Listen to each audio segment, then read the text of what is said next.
What's up, guys? Tonight's rental stack is a 5-course Canon Films mood swing. We've got Van Damme spin kicking his way into Kumite mythology, another Indiana Jones style adventure that runs on pure 80s spectacle. Canon Films is going to briefly put on a prestige cinema tuxedo and pull it off, and then we're going to jump into a neon salsa fever dream that practically dares you not to dance in your living room, all before checking in on a tense little blackmail thriller that's going to leave cigarette smoke lingering in your living room. So let's hit play and get into it.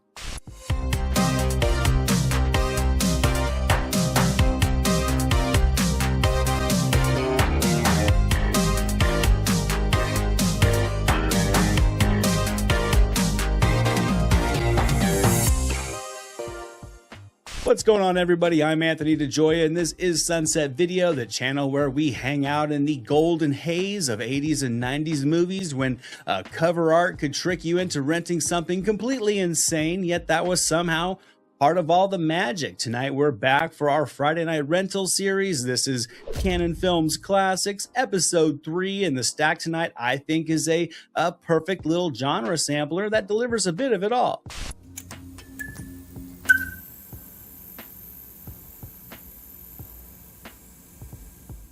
First up tonight is 1988's Bloodsport, the Canon-powered launching pad that turned Jean-Claude Van Damme into a full-time human highlight reel. Here he plays Frank Dukes, a soldier who goes AWOL to fight in this secret Hong Kong tournament called the Kumite, while a couple of military guys chase him down like he stole their wallets. Now, for me, this movie was a straight-up game changer as a kid. I grew up on action that was mostly car chases, shootouts, and bar brawls with the occasional kung fu movie tossed in, and then Bloodsport showed up and blew my 11-year-old mind. The tournament setup is simple, but it's the kind of simple that works like a trap. You fall in and suddenly you're learning names and studying fight styles and looking at rivalries, and before you know it, you're fully invested in who gets carried out like a broken folding chair. And yeah, I watched it constantly. Cable, I was there for it. Sleepovers, let's put it on. I even had one of those VCR to VCR bootleg copies that looked like it was duplicated through a fog machine in a microwave, but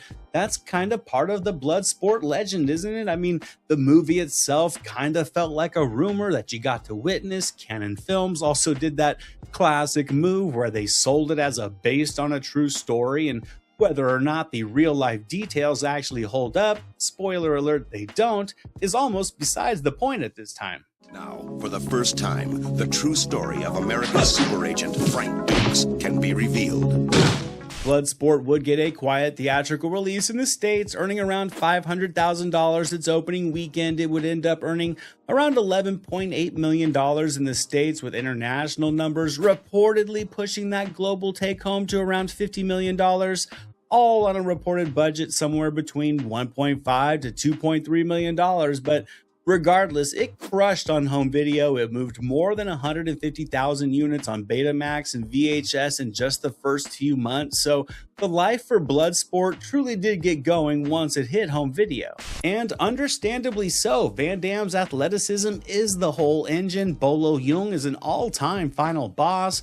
Donald Gibb brings the perfect buddy energy to the film, and then you get a young Forrest Whitaker hanging around like, sure, I'll be in your underground death tournament movie, why not? And I think in the middle of all that sweaty glory, this movie became one of the Canon success stories that people still bring up, and it would be a springboard for one of the 90s most prolific action stars. All right, guys, we're leaving the underground fight circuit and trading all the bruises in for pure adventure. This one delivers jungle heat, treasure chasing pulp, and that big Saturday afternoon cable energy.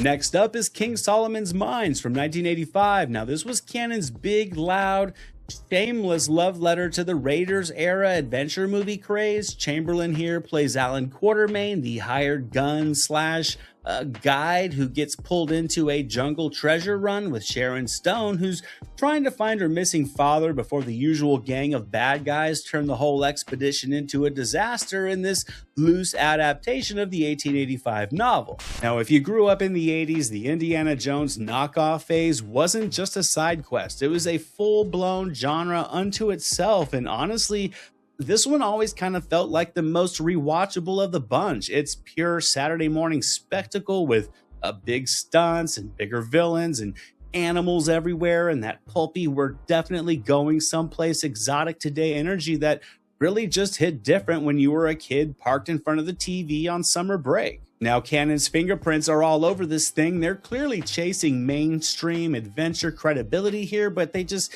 can't resist turning the dial toward goofy and exaggerated, like the movie knows you're there for the ride and not the history lesson. I do think that Chamberlain makes Quatermain a charming smartass without pushing too hard, and Sharon Stone certainly has that early, just magnetic screen presence where you can practically see the future movie star flight plan forming as each scene passes. I want to scream!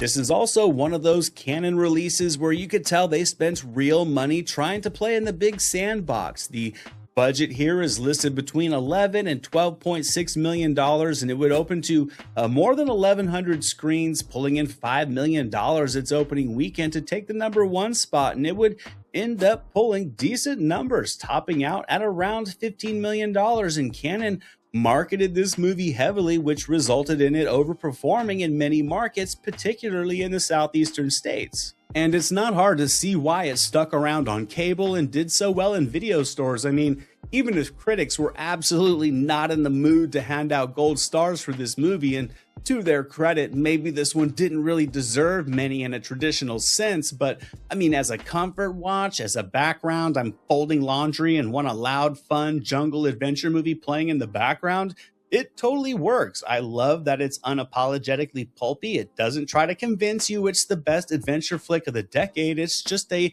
vibrant movie that delivers treasures and snakes and bad guys and a surplus of chaos, and sometimes that's all you need. All right, guys, from jungle pulp, we're going to cold steel. Next up, the adventure glow fades, the stakes crank way up. The next rental that we're getting into is all about the grit, the survival, and a runaway situation that does not play like a Saturday matinee.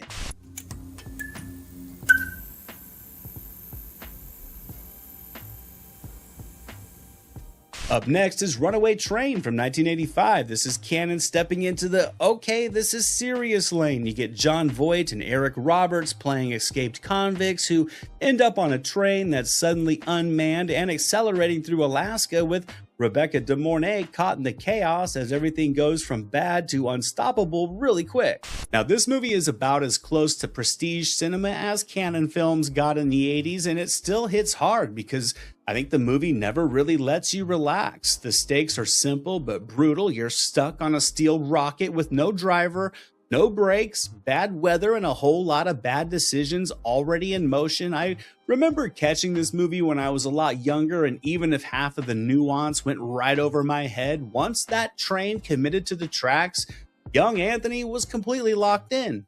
They achieved the impossible. Smile, man, we're free! But their train to freedom was out of control.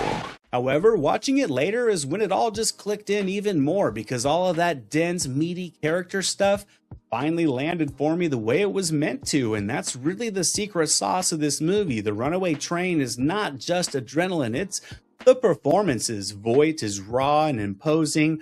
Roberts brings this frantic volatility that keeps shifting the dynamic with each scene, and then I think De Mornay grounds the whole thing with a strong survival energy that feels very authentic and not like artificial movie bravery. Financially, though, it didn't light up the box office the way Cannon probably had hoped. Honestly, I think it went quite the opposite. Now, Cannon had rolled this movie out late in '85 with a tiered release like many movies do when they're trying to garner some awards buzz at the end of the year, and despite the quality filmmaking, I think that staggered release is maybe what prevented it from finding an audience, because by the time it went wide in January of '86, it would only pull in $2.6 million, topping out at around $7.7 million on a $9 million budget. But it would earn legitimate critical respect. It's the movie you point to when someone acts like Cannon only did the wild genre stuff, and you're like, no, they also made a film that got some serious awards attention, because the wild part of the Runaway Train is just the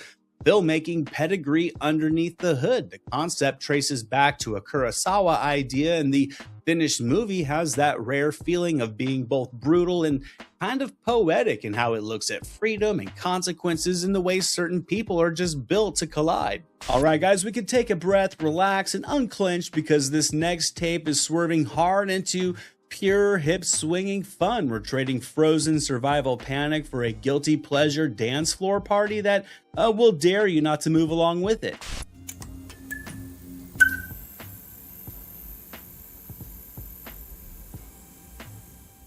Now, next up is Salsa from 1988, where Cannon Films headed straight to the dance floor lane with Draco Rosa as Rico, and East LA guy chasing a bigger life through music, dance competition, and club nights, with plenty of drama and romance sprinkled in like stripper glitter that you're still going to be coughing up a week later. This is a movie that absolutely lives in that sweet spot of guilty pleasure where you pretend you're roasting it with your friends, and then when you're alone, you go home and secretly try to learn all the dance moves in the living room. Or maybe that was just me. Regardless, I have always had a soft spot for loud, cheesy dance movies, and this one hits like a neon time capsule. It's campy, it's earnest, and it plays like a party from an alternate reality that you kind of want to step into. But I think what makes it work, even when the dialogue gets way too after-school special with Hairspray, is that Cannon Films commits to the energy 100%. The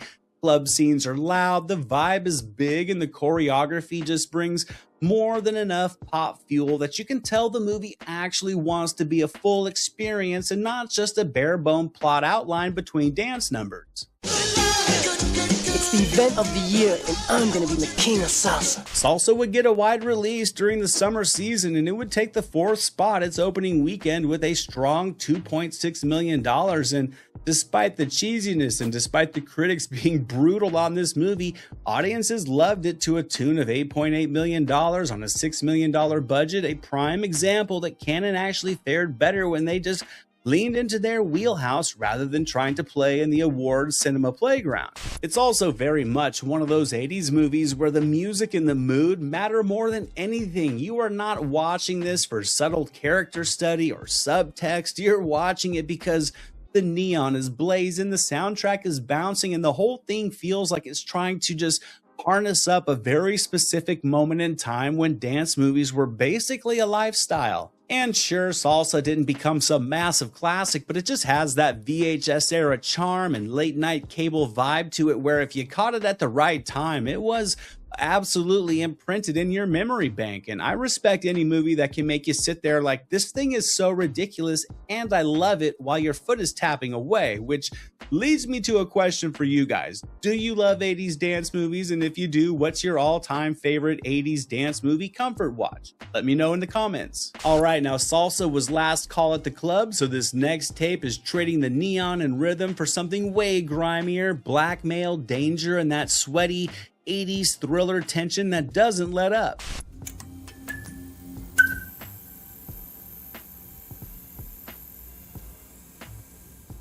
Our last tape of the night is 52 Pickup from 1986, a grimy Cannon neo-noir directed by John Frankenheimer, starring Roy Scheider and Margaret Vanity and John Glover. Scheider here plays this successful guy whose affair turns into a nightmare when these 3 creeps hit him up with the blackmail scheme that spirals his life, pushing him towards the ultimate payback. Now, this was one of those 80s titles I didn't really discover until years later when I was old enough to appreciate a solid thriller, and honestly today I think 52 Pickup kind of plays like a hidden gem inside of Cannon Films' catalog. It's tighter, nastier, and more confident than people give it credit for. I think the tension lands effectively, the pace is able to keep the intrigue high, and it just has that unnerving vibe where every scene feels like somebody just made the worst decision possible.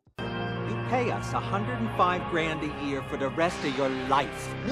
But to me, what really sells it is Frankenheimer leaning hard into the uglier edges without ever losing control of the storytelling or just the tone of the movie. I think Scheider gives a very layered, increasingly desperate performance, and the whole respectable life getting contaminated angle I think hits harder because it's not handled like a soap opera. And then you got Vanity showing up like pure 80s electricity. She definitely adds that extra jolt that just makes the movie feel more dangerous and much more seductive. This was Cannon trying to sit at the grown-ups table and not spill the drink, and yet again, it wasn't a big theatrical win for the studio, despite this movie's layering of quality. It would open on just over 700 screens with a $1.7 million weekend to just take the 8th spot, and it would only get a 2-week run in theaters, pulling in just $5.2 million on an $8 million budget. It was just another quality example of Cannon delivering a great film that would earn less than a campy dance movie.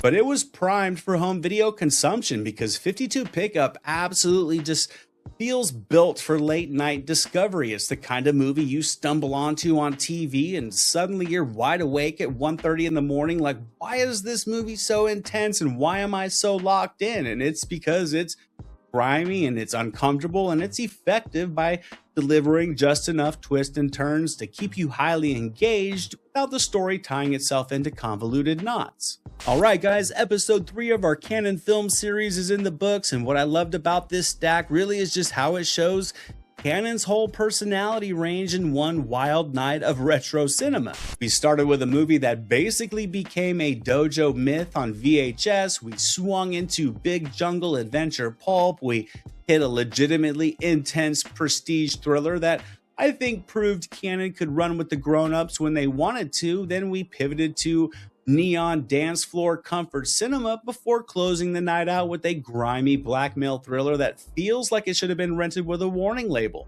Now I want to kick it back to you guys. Which of these are you renting first? Which are you renting purely off the box art? And which one actually holds up best on a rewatch? And if you're enjoying this series, do me a favor, hit the like button, subscribe, and drop me a comment because it helps the channel more than you guys think. It tells the algorithm that yes, you do want more dusty VHS energy in your life, and I'm the guy to provide that for you. And before all of you guys bounce out of here, if you want even more retro chaos, you can check out my Friday Night Rentals playlist for plenty of other retro movie deep dives. I just did a fun video talking about the summer movie season of 1987. I just did a video talking about how I think 1985 was the greatest year ever for action movies.